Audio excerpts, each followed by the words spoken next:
From Tampa Bay streaming news leader, this is ABC Action News. I'm James Tully. Greg D has your full forecast coming up in a moment, but first, here are your ABC Action News headlines. Over the next 2 weeks, we're going to be closely watching COVID-19 numbers in Florida. That's when we'll learn if Super Bowl celebrations caused any kind of increase in cases. On the same day of the Super Bowl, Florida became the first state to report 200 cases of coronavirus variants. It has health officials concerned about further spread as many people celebrated the Bucs' win maskless in the streets. In the rest of the country, there's still concern for a surge as health officials suspect many Americans hosted unsafe gatherings for the big game.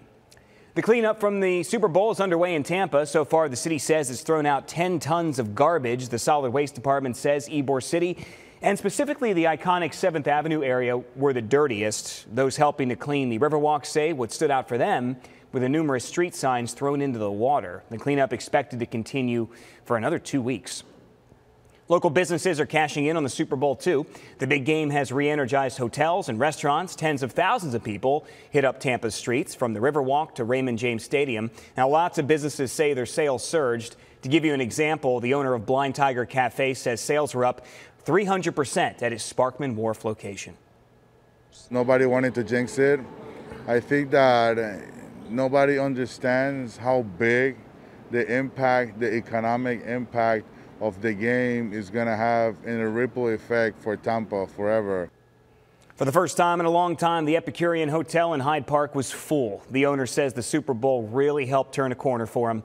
And good thing you're not looking back. Tampa Bay now in the national spotlight. Sports Illustrated has unveiled the cover of its special issue.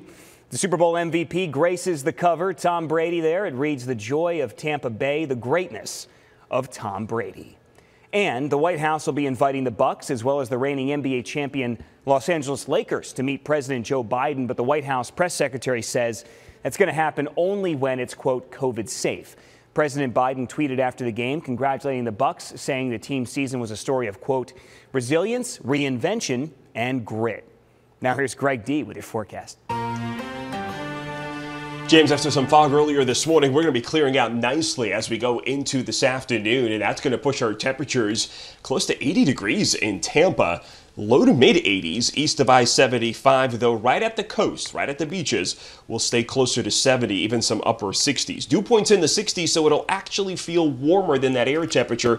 The heat index in Tampa, yes, there will be one today, peaking at around 82 by 2 o'clock in the afternoon. We're looking for more fog to develop overnight and a cold front that'll impact us this weekend. It's all in our 7-day forecast, available in our free mobile app. James? Good deal. Thank you, Greg. You can get all of your news 24 hours a day on our free streaming news channel. Just download it on Roku, Amazon Fire TV, Android TV, or Apple TV.